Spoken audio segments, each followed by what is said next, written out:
this is Greg White with Supply Chain Now Radio. We're here at the Georgia Manufacturing Summit, and I'm here with Consul General of Mexico to Atlanta, Javier Diaz de Leon. I said the whole thing. Very well said. How about that? Thank you. Very well said. Well, welcome, and thank you for coming. Little interested in maybe some pre-thoughts on the session here, and anything jump out at you from the discussions you've had so far today? I know you've got a panel session later today. We're going to be part of a panel to talk about a little bit of the importance of the global markets and the supply chains, international global supply chains for manufacturing, and that's right up our alley because, I mean, Mexico is one of the strongest partners of the United States, and Mexico also, of course, is one of the strongest partners of Georgia. We are the number 2 buyer of Georgia products in the world. There's only one country in the world that buys more Georgia products than Mexico, and guess who it is? It's Canada. Really? So there, I mean, Georgia is very much a complete and embedded part of the North American manufacturing region that we have built for over 20 years. Right. We need to have greater awareness of that, here in Georgia, but also in Mexico and in Canada, because we are really important to each other. That's great. So your job is to work with us, of course, this particular state, right? And your consulate is here in Atlanta. Yep. So give us a brief history of how you got here. Can you tell us a little bit about your professional journey? Thank you. I mean, I'm a career diplomat, so I've been a Mexican diplomat for about 26 years. Okay. My career has been probably not typical in the sense that I've had several postings in the United States. I only have, way back at the beginning of my career, a posting in Australia. Okay. So my first posting was at the Mexican Embassy in Australia, in Canberra. But after that, all my career has been taking place in the United States. That must be nice. It's a little bit closer to home. That's been great for my family. Yes, of course. But of course, I mean, there's very wide differences from one place to another. Yeah. So we started out in San Diego many years ago. Then we moved to New York, then Washington, D.C. Then we were for a while in Raleigh, North Carolina. Okay. And now we're here in Atlanta. So we've had a chance to live in very different cultures within the United States. Yeah, and a direct flight home probably doesn't hurt. That is very convenient about Atlanta. We can be in Mexico City in about, a little bit over 4 hours here. Right. Direct flight, very comfortable. And we get a lot of family coming here to visit. Great. Especially this time of year, I hope. Let them see the seasons change here in Atlanta. Oh, this is my favorite time of the year, actually. It is beautiful, isn't it? I have always loved fall and the autumn, and particularly here in Atlanta, and of course particularly northern Georgia. It's so gorgeous. Yeah, and it's turning right now as we speak, folks. I love it. Yeah. So tell us a little bit about, so you said that Mexico is the second largest trade partner of Georgia. Tell us a little bit about what some of those products are. Well, thank you for making that question, because that's very important.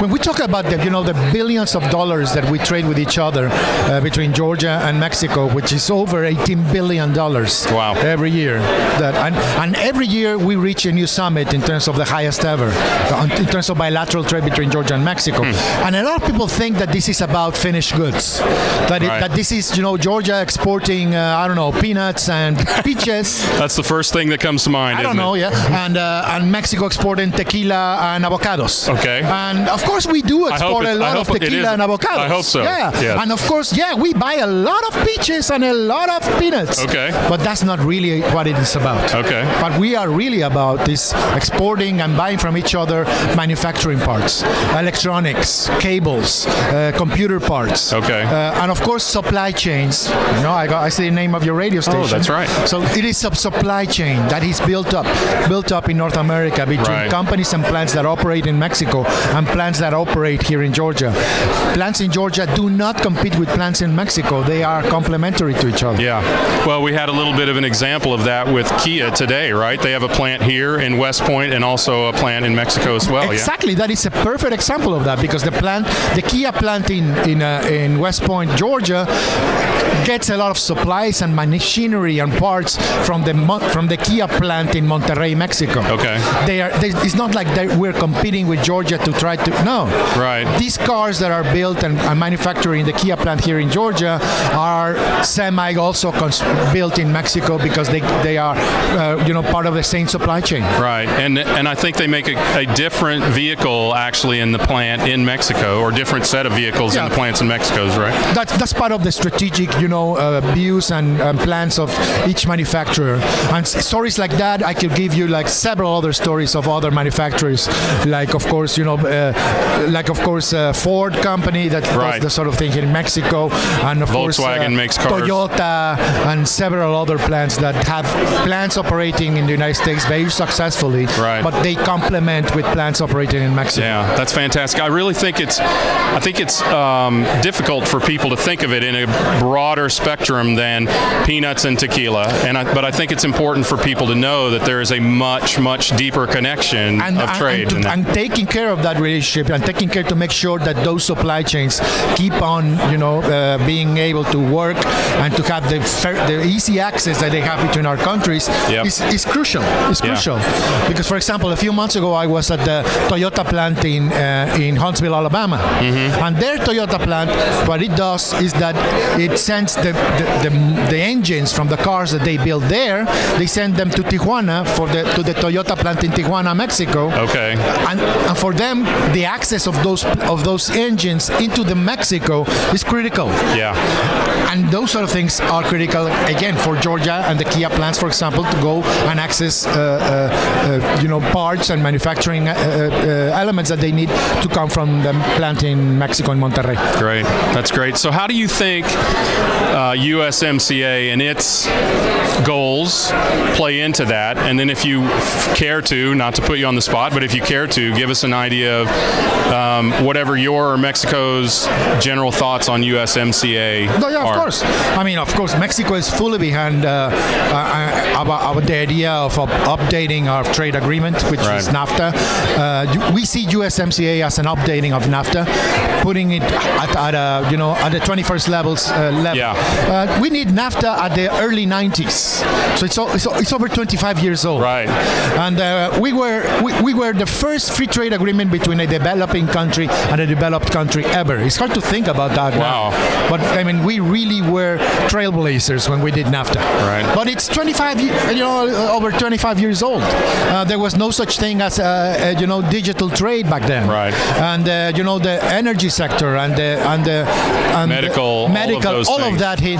Right. So we needed a new 21st century agreement. Yeah. We thought we had that because we had done TPP. Right. But then the United States withdrew from TPP, and then Canada and Mexico needed to sit down again with the United States and said, okay, so there's no TPP, we need to upgrade our agreement. Yeah. So that's what USMCA is. And that is what really keeps that free flow of goods going from border to border. Not just Mexico and the U.S., but also Canada and the U.S. and Canada and Mexico. Correct? Yeah. And I mean, we are absolutely convinced that North America as a manufacturing region, we are the most efficient and competitive region in the world. We don't think of each other as that way. Right. That same thing happens in Mexico, and I can't talk about my Canadian friends, but I think I've heard my Canadian colleague, a good friend, say the same thing. Yeah. Because we don't think in terms of the label as a North American region, but we are. In terms of manufacturing, we are. Right. And if you consider what's going on nowadays, regarding trade with Asia and other parts in the world, we're not only the most competitive manufacturing region, we will be more important to each other in the future as we are now.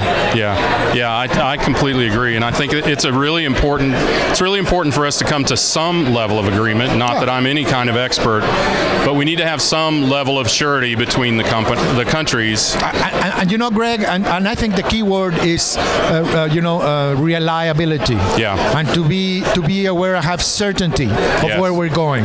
And I think, of course, for the investors and people who are thinking about putting money into projects for manufacturing, the key word is certainty. Yes. And for us, certainty means having a treaty like this, where the industry will know what are going to be the rules in play for the next few years, so they can have certainty for their investments. Yeah, and it accrues to the benefit of everyone in North America to do that.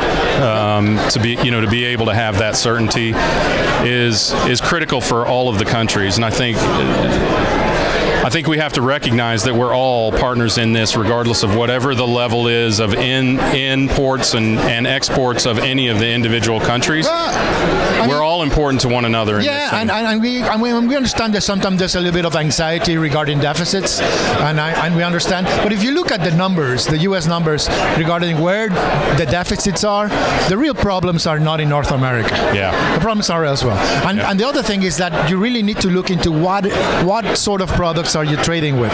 Yeah. Like I was saying before, what we are trading with to each other are parts for manufacturing, right, which makes us stronger and more effective. That is not what's going on in other parts of the world, right, which the deficits are created by other sorts of products that are not connected to supply chains and manufacturing. Right. Well, thank you. I know you've got a panel session that you're going to do. What's the topic of your panel session? Well, it's probably talking a lot about what I just said here with you. So it's talking. So we got you warmed up for that. Yeah, this was an excellent warm-up session for me. Okay, that's great. Well, I appreciate it. I appreciate your time, Javier Diaz de Leon, the Consul General of Mexico to Atlanta. Yeah. I did it twice. That's you did very well. Good. Not bad. Thanks. You could do it in Spanish now. Okay. I'm kidding. Don't put me on the spot. I'll do it on the outtake. Okay. Well, thank you again from the Georgia Manufacturing Summit. Greg White with Supply Chain Now Radio, and we'll be broadcasting this and releasing this in the days to come. Thanks for sharing with us. Thank you very much. Thank you, Greg. Yeah.